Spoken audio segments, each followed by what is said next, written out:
Hey guys, gonna be doing a review on my bug out bag back here.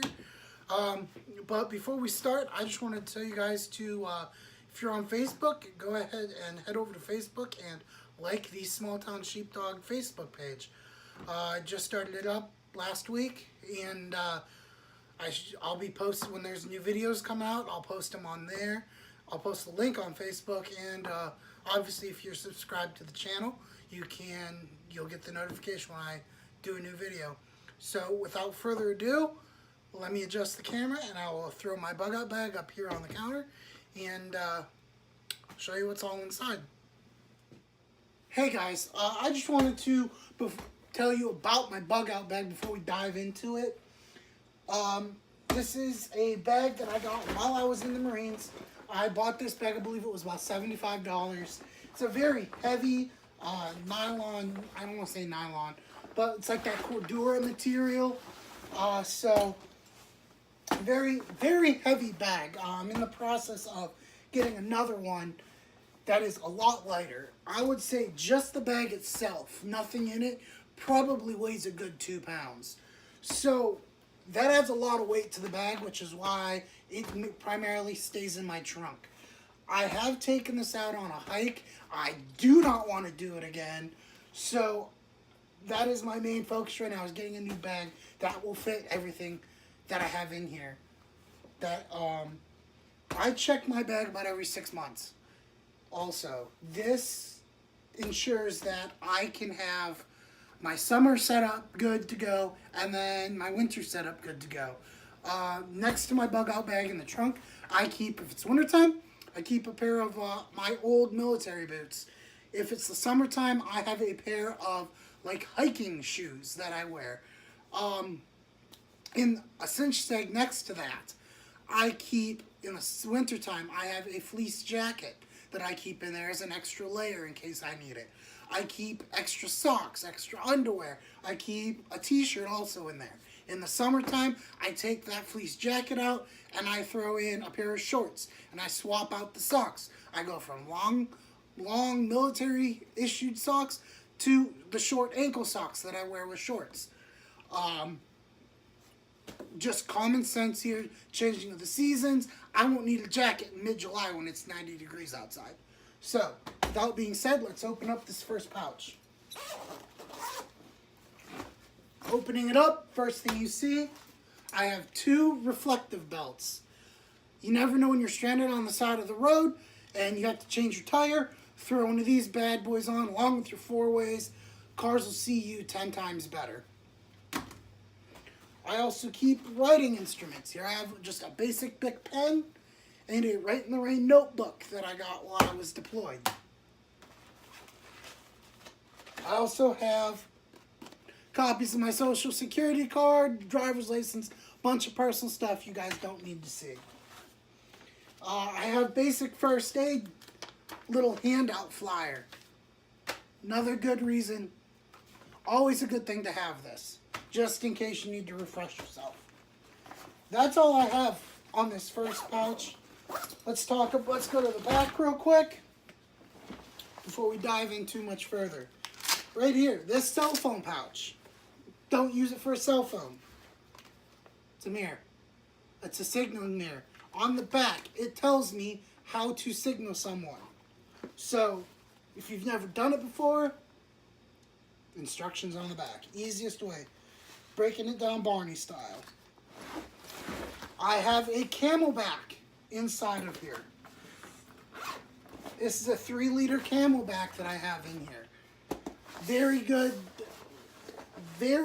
for long hikes. I've filled it up, emptied it, filled it up again. There are no leaks. This is just a cheap one from Walmart. The bag did come with a Camelback in it, but I bought this bag close to 9 years ago, so that Camelback has deteriorated. So I just went to Walmart, got a cheap one. Fit just fine. In here, I have reading material. Just an old Field & Stream and an old Guns & Ammo. Field & Stream is from, see if I can find a month on here. I'm not seeing them. Oh, November of 2011 is when this is from.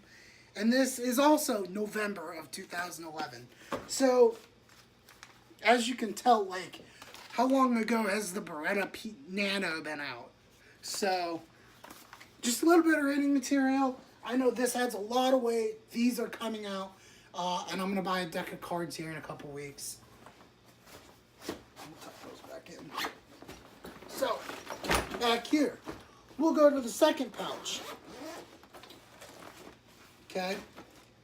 We have some hot hands and some toe warmers. Those come out. Those will be coming out here in like a few months when I have no use for hot hands and toe warmers. I have 2 emergency sleeping bags from Emergency Essentials. I originally got into prepping because a couple of my coworkers were into prepping and they had bug out bags in their trunks. I saw what they had and I was like, this stuff makes sense. So they turned me on to Emergency Essentials, where I got a Trekker 2 emergency kit. This has everything you and someone else needs for 72 hours to survive. Now, obviously, if you need internet and your phone to survive, they aren't going to provide you a cell phone service. But they do provide you with things like sleeping bags. I have a tube tent in here. So you have shelter, there's food, there's a water filtration system right here we're going to get to. Food, water, shelter. It all came with this Trekker 2 emergency kit. Water filtration is the next item in the bag. This is a LifeStraw style water filter. So you can go down to the creek, sip water straight out the creek through this filter. I have a black bandana in case say there's a forest fire or some sort of gas is coming through. I can cover my mouth. I can, if I say I have to strain some water, say I'm making like ramen noodles or something, I have to strain water. Water will go through this, noodles will not. So, I can use it to start a fire. I can use it for a ton of things. Bandanas are so universal, you're a fool not to have one in your bug out bag. The next items I have in here are some batteries for my Surefire. I have 8 batteries for my Surefire. This is a Surefire, I believe it is the G2X. It is a momentary, I had it undone. It has a momentary on, and then if you screw the tail cap all the way on, it's a constant on. Really like it. It's pretty bright, as you can tell, as I shine it into the camera there. Doesn't wash the camera out. It is an incandescent bulb. It's not LED. So, it's a good, very bright flashlight. I actually probably need to change the batteries. These batteries are probably about 2 years old. So, probably due for a new battery. I have various lengths of paracord here. I don't know how long these yanks are, but you never know when you'll need a little bit of paracord. I also have, this is all 550 cord. Now, this right here is Titan paracord. This is 750 cord. So, where this will hold 550 pounds, this will hold 750. Basic math. 550, 750. This also has fire cord inside of it. So, you cut it and there's a red strand in here, which is actually highly combustible. Not combustible, but you can use it to start a fire, and it's not that silk or artificial material. Speaking of artificial material, just some basic cordage. This is just your nylon cordage, basic, so you can use it for whatever you need to use it for. And it's already on a spool. If you don't have a lot of money, this was like 99 cents at the dollar store. I have extra batteries for my next item. If you have one, you're none. Two is one. So, along with those magazines, I have a little portable radio. Now, I've already put batteries in it to test it out today. So let's just turn it on here. To decorate the terrible tree, which is located in the courtyard at the county courthouse. Listen. First of all, they're not losing Sunday. Just an old school radio with a volume and everything. Antenna. Comes with a cheap set of headphones. Can't go wrong. This also came in that Trek or 2 kit. Obviously, they aren't gonna. They give you paracord, I believe, in that Trek or 2 emergency kit, but they aren't gonna give you extra batteries. They sure ain't gonna get you a Surefire. That Surefire is probably about $50. So, next item, we'll just leave everything out and I'll put it back later. Next items on the list, we're diving into the meat, the guts of this thing here. This is how big this bag is. On the top here, I have random chem lights. This is a good way to mark your trail if you have to go somewhere and can't find your way back. Throw a chem light, hang it from a tree. Most of these chem lights that I have a little hook that you can hang on a branch. So if you don't know your way back, or say your fire goes out in the middle of the night and you hang a chem light above where your campsite is, and you go walking out into the woods, it's pitch black, you don't have a flashlight, you can take a chem light, hang it up by where your fire is, take another chem light, use that as a light to see where you're going, and then if you go out far enough, hang another one so you know, okay, when I get to this chem light, you can look, okay, there's my fire. So I have, this is 3, 6, 8 of these. Very good. I have a couple yellow, a bunch of yellow, some green, and this one right here is an IR. This would be good for a tactical situation. If you have night vision, this chem light's only visible through night vision. So, in here, I have a map of how to get to my bug out location and all the areas around my bug out location. Don't rely on your GPS. N95 masks, I have 2 of them for dust particles and if you have to run out of the house and it's on fire. I have a 100-hour kerosene candle in a Ziploc bag because these things have been known to leak. So, I have 4 Sterno cans for my next item. A Sterno stove. Now, if you haven't seen one of these are pretty cool. Do it on top of my bag here. You unfold it. Fold it up like this. Bring this long piece down and then back up. And if you can see here, you have hooks on here. Bring these hooks up with this metal piece as long as on the other side. There we go. Everything is connected into the hooks down there. And you have yourself a little Sterno stove. So what happens is you can place the Sterno can right on there, light it, close it up to keep the heat from going out, put your pot right on top and cook.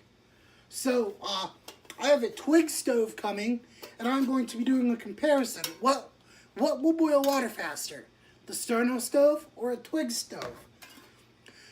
This Sterno stove can also double as a twig stove because it has the grate already on top. Just put some sticks inside, get your bed of coals going, and you can just leave this open, just feed the sticks right in. Can't wait to do that comparison video. while we're on the subject of cooking, I have my pot set. This is just a cheap little pot set off of the internet. Comes with a small bowl and a large pot. Both have the green rubberized handles on them.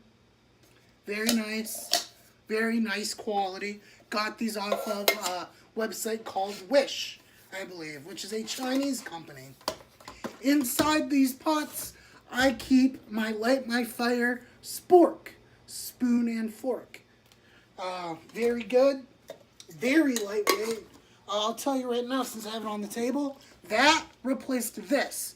I got this. It's like a Swiss Army eating utensil. It's got the spoon here, fork on this side. It's got a wine bottle opener. It's got a knife. It's got a regular bottle opener. This weighs so much more than that Light My Fire. Plus, this pot set comes with a mesh bag. So the fact that it comes in a bag to keep everything nice, neat, contained, can't go wrong with that. Next, we have my Boy Scouts of America style cook set. This was my very first cook set that I actually ever owned. I bought this just at Walmart. I had one when I was a kid, when I was in the Boy Scouts. If you're unfamiliar, all you do is you have this wing nut right here, and you just unscrew that a little bit, and you can rotate this around to where it's in the 90-degree angle, and tighten the wing nut back down, and you have now a frying pan. The lid is a bowl, just a generic tin bowl. Inside, you have a smaller pot, okay, and then you have the bottom with the frying pan. Inside this small pot, I keep one of the cups. This is a measuring cup. It has one fourth, half, 3/4, and a full cup. Also, they give you the ounces. Like, the full cup is an 8 ounce. So, also inside the pot, I keep a Columbia River knife and tool, eating tool. This is a spork with a bottle opener attached. Also different size, or a bottle opener, and also different size hex bolts. On that, I have some paracord with military issued bottle openers. So I'll always have bottle openers on me.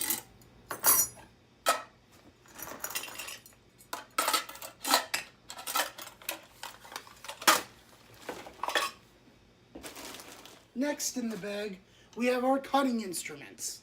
This is my foldable saw with a lock. So in order to open the saw, you have to push the lock in, pull the saw blade out, and now you have a foldable pruning saw, as they are called. I've used this to limb my Christmas tree. So I took the couple limbs off the bottom of my Christmas tree. I have used this to chop down a tree that I will be using in a couple weeks to build a bushcraft / bug out shelter in one of my bug out locations. Highly suggest one of these. These are an invaluable tool. Next, we have one of my other hunting utensils. As I call it, my commando knife. This is a full tang, all steel knife made by Fury, which is a Chinese company. Has the Tonto style blade wrapped in paracord. This is about as minimalistic as you can get. Just a hunk of steel with a paracord handle.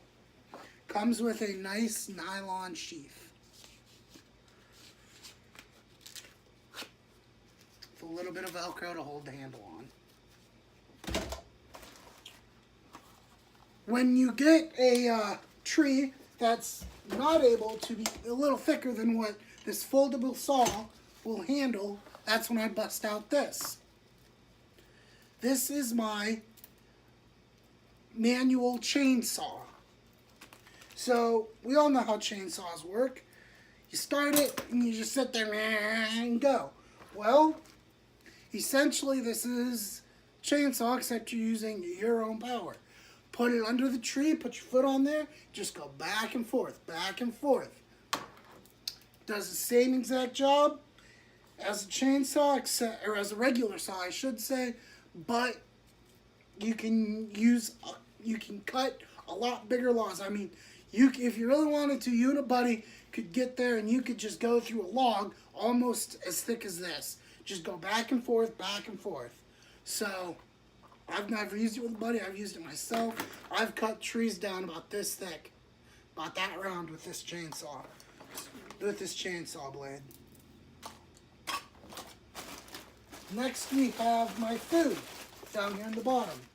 I have 2 bags of lifeboat rations. I opened these ones up to check a couple weeks ago to check to see if they were still good. That's why there's only one missing. Tasted horrible, but in a pinch, it's calories. It'll get you through the day. Here I have my personal hygiene bag. This has toothpaste, toothbrushes, combs. It has small medical supplies in here, like Band-Aids. I got some chloride tablets. I got the ibuprofen. I've got some of the, what are they? The ammonia inhalants. The little tubes that you crack and it'll bring someone back from being knocked out. Down in the bottom here I have a roll of duct tape. I can minimize the footprint of this by taking it, wrapping it around an old credit card a couple times. The last item I have in my bag, my fire kit. Now, you'll notice I have bags upon bags upon bags because I don't want the flammable stuff mixing with my lighters and everything else. So on top here I have these Super Cedar fire starters. These are excellent. You open these up, chop them in quarters or eighths, or just chop a little chunk off. What it basically is it is cedar sawdust and wax into a little cylinder brick. So chop it off, you'll light it, it'll give you enough time to get some wood and some straw, anything else you need on it, to start you a fire. Next item I have, in another Ziploc bag, toilet paper roll with some dryer lint inside of it. Dryer lint, how many fires are caused by dryer lint catching on fire? Dryer lint, excellent source of tinder. Next, we have these military issued, what are they? Compressed trioxane. I have 3 of these. Little trioxane. You can literally put this on the ground, on a rock, and hold a can under it, and it will boil water in a couple minutes. Don't suggest doing that, your arm will get tired, but it can be done. Here I just have a bag of straw, just as fire starter. Now, the next item, this is all the implements of fire starting. Here we have everything to start your fire. Here we have lighters. I have three Bic lighters. I have a green one, black one, and white one. Why mini? Space saving. 3 mini Bics. Next, I have my Sparky. This is an amazing thing. It's one-handed operation. Locks down, push the little side here, the flint the flint flies out, and you push it down, push that same button, and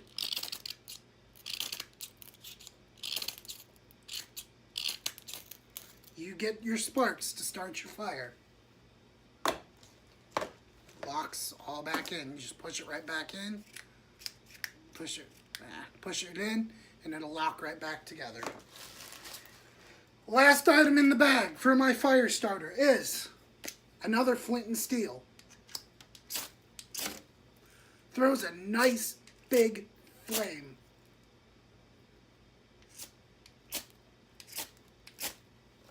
Nice flame. On top of that, as I put this back, this has a compass on the top. Gimmicky, I know. On the bottom, I have one cotton ball. Another thing of tinder. You light this cotton ball on fire, it's as good as gone. Like, that's an excellent source of tinder if you need just something real quick to light on fire. Just get your fire going.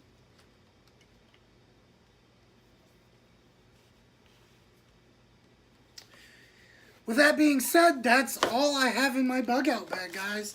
So I'm going to test some of this stuff out here in the coming week. I'll bring you along.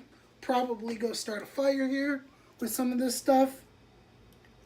But I don't know. We'll have to see. Let me know what you guys think in the description box below. And I'll get back to you guys. Thanks for watching. See y'all later.